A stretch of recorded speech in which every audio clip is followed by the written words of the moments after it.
I have the Sunday night football schedule, and the Sunday nighters with Michaels and Collinsworth, always the best broadcast of the NFL week. They're the best broadcast team. Michaels is the best NFL play-by-play guy. They've got the best graphics, the best presentation, the best music. They've got the best everything. I love Sunday night, and they're always usually the best game. If they're not the best game, they're one of the best games. But they're usually supposed to be the best game of the weekend. I've got my top 3 Sunday night football games. But before I do that, I'll give you the first 3 out. Okay, so here are my honorable mentions for the best Sunday night games this season. Number 6, if you will, of the top matchups this year on Sunday night, Seahawks at Steelers. I like also the non-traditional matchups in the NFL where you can't really remember that type of thing happening before. What does it look like when that team, that jersey, those uniforms go to that stadium? That's how I feel about Seahawks at Steelers. It is a rare occurrence to have Russell Wilson of the Seahawks at Heinz Field with the terrible towels waving. But Russ on a Sunday night in Pittsburgh, Heinz Field is always an awesome backdrop for nighttime football. I think it's the black uniforms and the terrible towels and the cold weather and the natural grass, but I love watching the Steelers on Sunday nights or national TV in prime time. That's my number 6. My number 5 would be Browns-Ravens. This one's in Baltimore. Last year, Browns-Ravens made for 2 epic matchups, including the 47-41 thriller. You gotta love Baker Mayfield versus Lamar Jackson. This is a divisional matchup. Maybe it decides the division. These are 2 of the most exciting offenses in football when Lamar Jackson's clicking, and there's big expectations on both. The Ravens have run into the playoff wall the last 2 years. The Browns are absolutely on the come, making the playoffs for the first time last year. I love this matchup in prime time. And my number 4 best Sunday night football matchup, Bills at Chiefs. A rematch of the AFC title game. You might be surprised that it did not make one of my top 3 matchups of the year. But for all of the reasons that you already know, Kansas City is another awesome theater stage for prime time and Sunday night. Assuming we've got a ton of fans in attendance. Chiefs fans always have one of the best home field advantages in all of football. The Bills looking to exact revenge after the AFC title game. And if the Bills have taken that next step, they can prove it right here. Take it on KC in KC on Sunday night. But they are not one of my top 3 matchups of the Sunday night football schedule. Number 3, the Green Bay Packers are in Santa Clara to take on the San Francisco 49ers. If we assume Aaron Rodgers is under center, this is Rodgers versus Garoppolo, who's looking to hang on to his job, or Rodgers versus Trey Lance. Or at least Rodgers versus the team that he wants to go and play for. This has all the makings. They always seem to play interesting games throughout the years.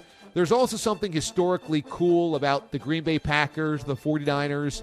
They played the postseason a number of times back in the 90s when Mike Holmgren was the head coach and Brett Favre was slinging it. Holmgren, of course, was the former assistant coach under Bill Walsh in San Francisco.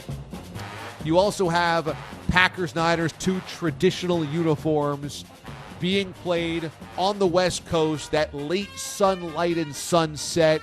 There's just something about that matchup. Rodgers has played the Niners in the postseason as well. The NFC Championship game a couple of years ago. There is always little something with Rodgers playing his boyhood team, so I love this as the number 3 matchup on Sunday night. Assuming that Rodgers is under center, it's going to take a lot of the wind out of my sails if Jordan Love is under center. The number 2 tastiest matchup of the Sunday night slate, Chiefs at Ravens. The Ravens have been able to win a lot of games over the last 3 years with Lamar Jackson. They have not been able to solve the riddle of Patrick Mahomes and the Chiefs. Lamar Jackson, when he turns it on, it's as exciting as anybody in the NFL. Mahomes in prime time is Mahomes in prime time. Again, the Ravens are trying to unlock that final step to get to a Super Bowl. They can't even unlock the code to beat the Chiefs the regular season. They'll get another shot in Baltimore on Sunday night. That's my number two tastiest matchup of the Sunday night season. And my tastiest matchup is the all-everything game. It's the Belichick-Brady Bowl. Everybody has pointed to this for months now, knowing that it was coming up on the schedule, but when would it happen? It's Bucs in New England. Brady at Gillette Stadium, his home for 20 years, to take on the Patriots. Bill Belichick trying to defend Brady. Can he discombobulate the greatest quarterback of all time? Who knows? Maybe part of the reason the Patriots loaded up on free agent signings this offseason was not to be embarrassed in this game. Because if the Bucs whitewash you at Gillette Stadium 34-10, it's a pretty humiliating black eye. It's got everything, and it's Sunday Night Football so that everybody gets to watch it. Once upon a time, Sunday night, the game of the year when the schedule came out was where and when does Brady play Peyton Manning? It used to be Colts, Patriots, Patriots, Colts. When is that game? And then Peyton Manning moved to the Broncos, and it was when is Patriots, Broncos? Sunday Night Football. When is that game? And now it's Patriots, Bucs because of Brady and the defending Super Bowl champions. That's my favorite matchup of the Sunday Night Football slate. Bogues, have you looked at this Sunday Night Football schedule and earmarked one that you like more than any of the other games? One that you're looking forward to more than any others?